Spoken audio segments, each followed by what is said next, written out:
গর্ভবতী পুত্রবধূদের ছেড়ে শাশুড়ি যাবজ্জীবনের কারাদণ্ড 2 ঘর থাকা বেসরকারি থানাধীন দুর্গাপুর রামচূড়া এলাকায় ইশারা কর্মকর্তী তার স্বামী ধনঞ্জয় বর্মন ও শাশুড়ি পারুল বর্মন প্রায় 23 জেলে আগুন লাগিয়ে হত্যা করার অভিযোগ উঠেছে।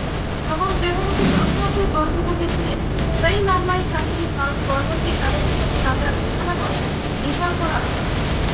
আজকে মাননীয় এডিশনাল সেশন জাজ বিশালগড় একটি মামলা চূড়ান্ত রায় প্রদান করেন। Case number ST type 1 7/2018। এই মামলার অভিযোগ ছিল 2011 সালে ইতি সাহা বর্মনের সামাজিকভাবে বিবাহ হয় ধনঞ্জয় বর্মনের সাথে দুর্গানগর রামছড়া নিবাসী।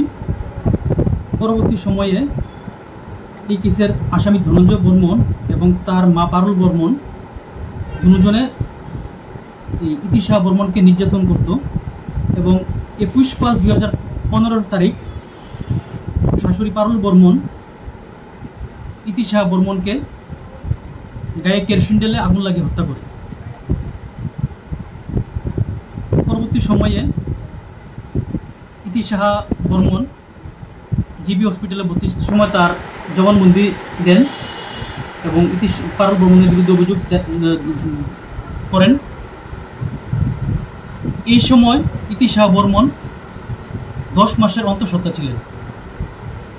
মাননীয় আদালত আজকে অভিযুক্ত আসামি পারুল বর্মনকে ভারতীয় দণ্ডবিধি 302 ধারায় সশ্রম কারাদণ্ডের নির্দেশ দেন। অনাদায়ে আরও 50,000 টাকা জরিমানা করেন। অনাদায়ে আরও 1 বছর সশ্রম কারাদণ্ড ভোগ করতে হবে। এই কেসের তদন্তকারী অফিসার ছিলেন আশালতা দেবনাথ।